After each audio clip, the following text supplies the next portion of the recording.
3587. Conflict spans the stars. Huge armies are locked into an enduring stalemate. Only one force can help them now. The Awesomenauts.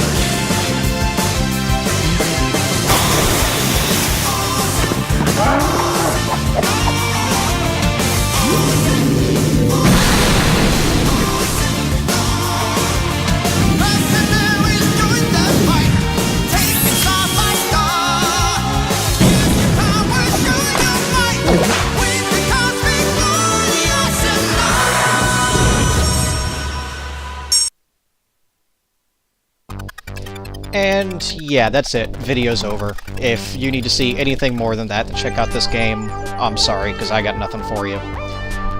But let's go through it anyway. This is Awesomenauts, the new 2D action game that just came to PC about a week or so ago. It's actually been out on consoles for a few months. And while there's plenty of these overview videos out there, this is a game I actually want to dedicate some time to. So, gotta start somewhere. In the future, we're gonna get some character profiles, even some live matches, but this game is just so much fun, I had to share it with everybody.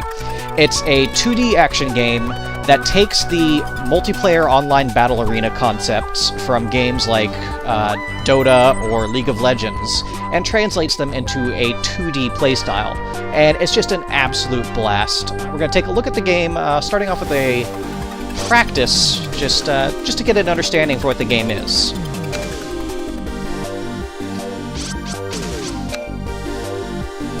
Okay, here we can choose the stage. There are a total of 3 stages that you will play randomly when you're online. However, for practice purposes, I only have 1 unlocked, but that's not that big of a deal. And here are the characters. Any game like this, of course, needs a very wide array of different character types, and so far Awesomenauts has 8 different characters, 2 which were just added for the PC release, and they were also added to the console versions as well.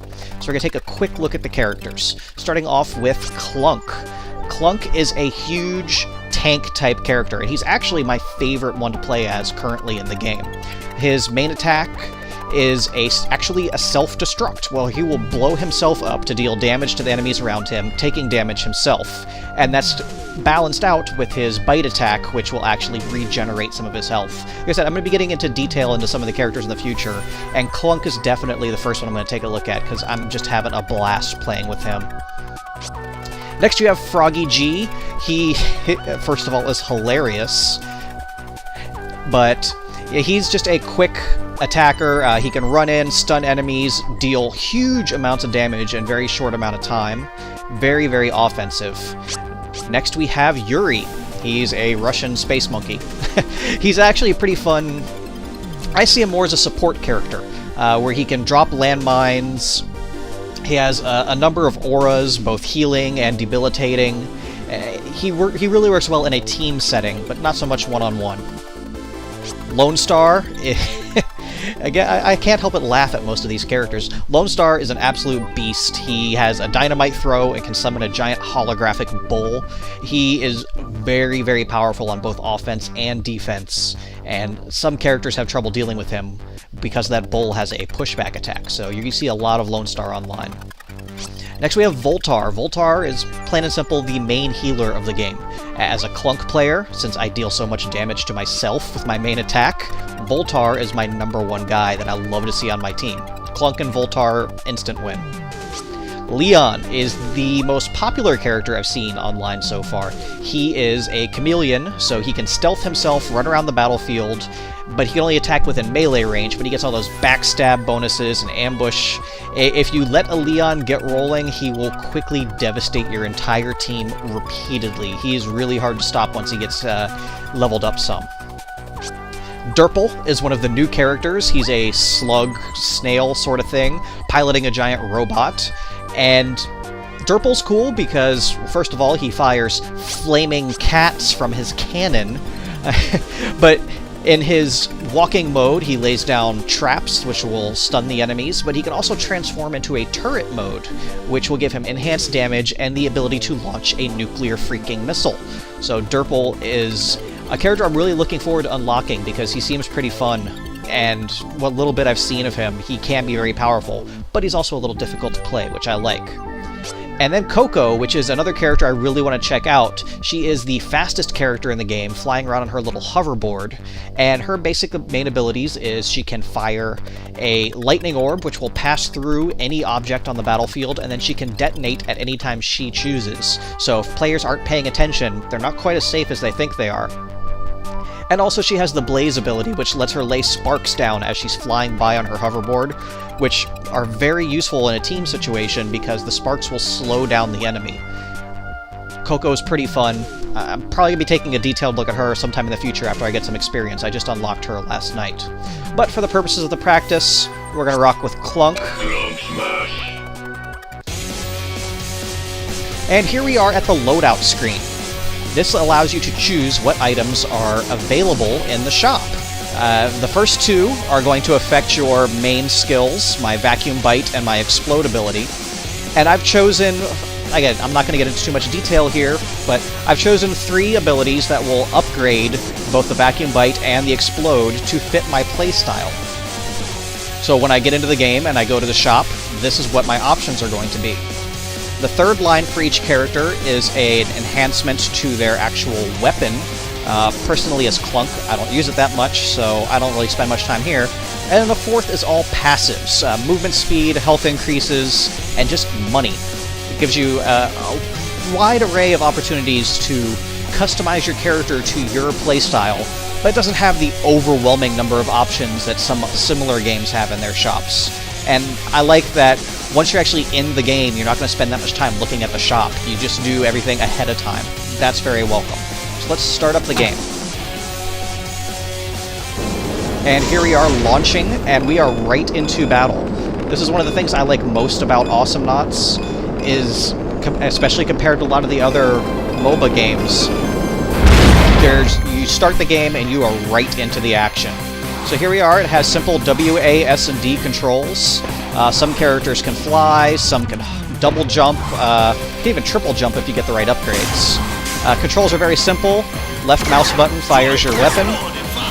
And then you have your 2 skills, one bound to the right mouse button, and one by default to the middle mouse button. I changed it to 1 just because it's a little more comfortable for me with my Naga mouse. And then from there you have your F, which is your teleport ability, which will take you back to your shop, and E to actually activate the shop. And here we are. Just going to buy a couple things real quick. Again, if you want to see what I'm doing in a little better detail, check out my Clunk video coming up at some point. And we're right into combat. And the one thing you'll notice about Awesomenauts is the stages are very dynamic. You have moving platforms. Come over here, you'll see you have cannons that'll shoot yourself out. And here you have your turrets. Again, like in the League of Legends type game, your base is defended by turrets that the enemy has to get through.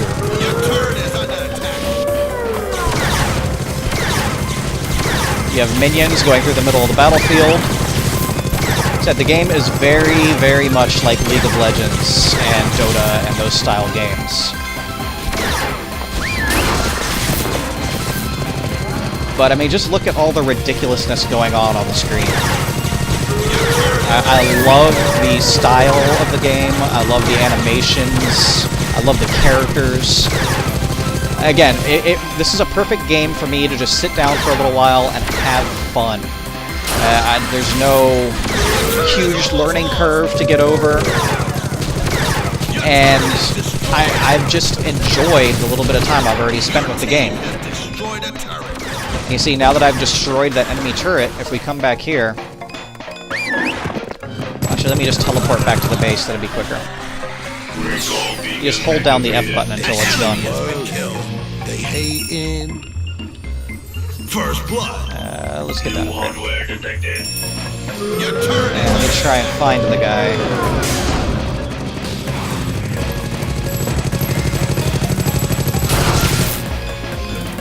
He's not here. Okay. You see this big guy here with the rocket launcher? When you destroy a turret, it spawns the super minion for the game. And he's pretty powerful.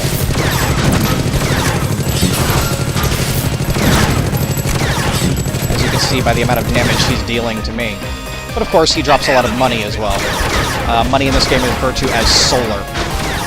What we'll do here is we'll look at one of the environmental things here. You have your shrubs that you can hide in. An enemy outside can't see you in here. And each stage has its own little quirks. This one has this little launch pad in the center that'll take you from the bottom lane to the top lane very quickly. There's other stages that have an anti-gravity field, so you can jump really high in the center. And another one even has a giant worm, which when you press a button is unleashed on your enemies. And it's always hilarious when the new players don't know the worm is coming. If we go down into the center area here, this is the game's version of a jungle, where you have these neutral enemies that you can kill to not gain money. Well, you get a little bit, but the main purpose for these enemies is to gain health.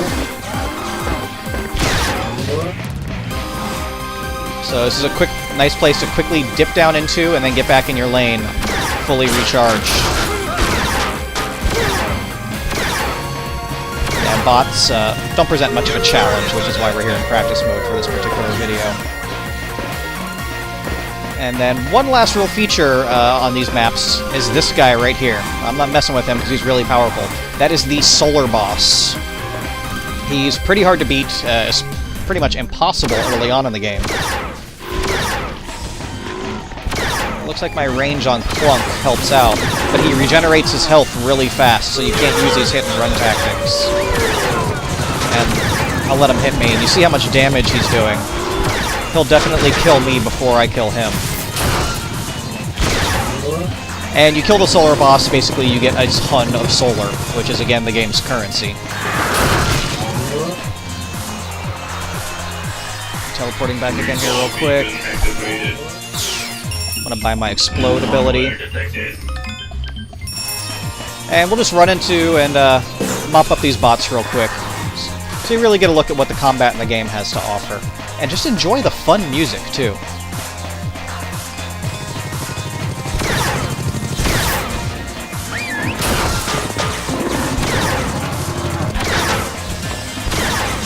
There you see Lonestar just being his normal aggravating self.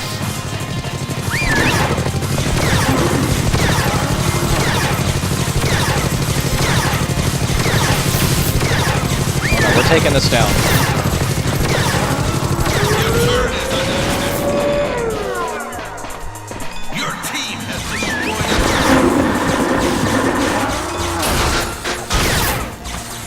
And of course, with the turret out of the way, we can push their main base. Ooh,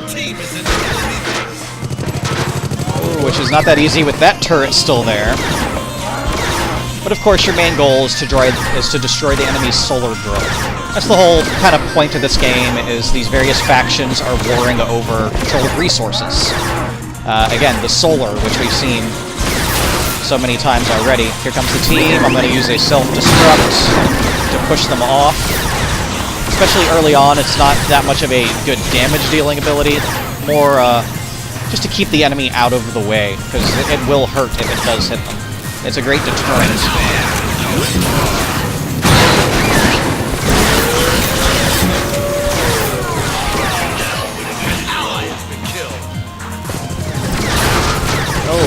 Oh, I gotta get out of here. I gotta get out of here. I'm gonna die. But when you die, you don't go to the score screen. You start right back up at the orbital entry, which gets you right back into the game. Now, of course, as the game progresses, your respawn times are going to get longer, but it's still something different, something fun, something you don't see in other games. And I'm right back into the action already.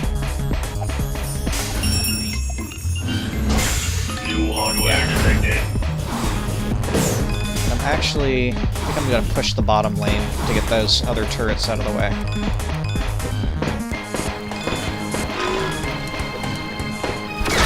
Oh, hi guys.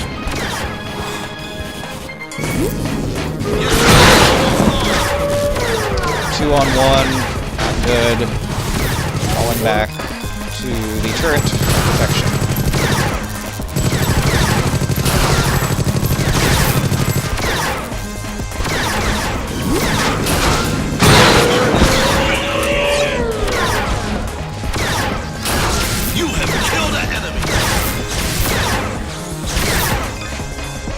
And again, just like in similar games, you want to try and get the last hits on the enemy for extra bonuses.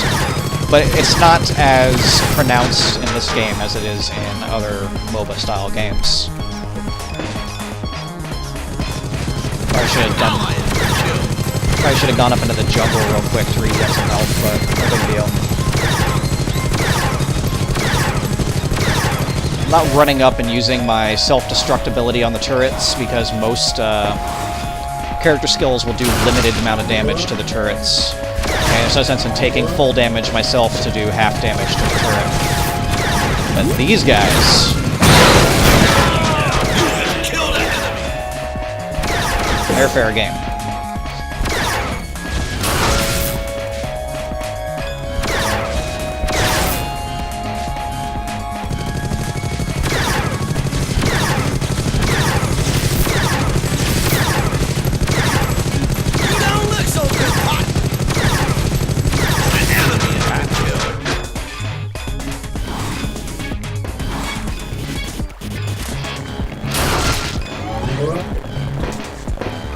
So the reason why I decided to play this game on PC instead of the console versions, as some of you out there may know, I always prefer console versions of games, not for any control or graphics reason, just because I prefer to play sitting on my couch. But for this style of game, I'm just pretty sure the PC version is going to get more long-term support, more characters added, more maps added, just due to the way the consoles, and specifically the Xbox 360, handle content updates. I'm probably just going to dive this tower to get it down. An ally has been killed. So I can just chomp on these guys to regain my health. Your team has destroyed a Oh god, got him.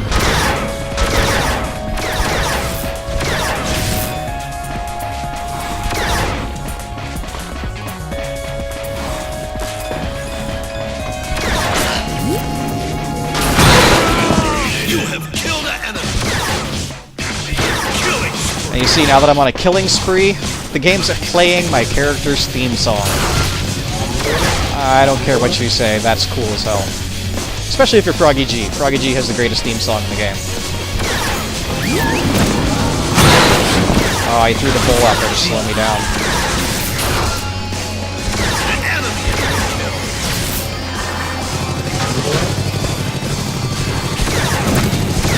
Alright, this tower's going down. And we're gonna push the throne.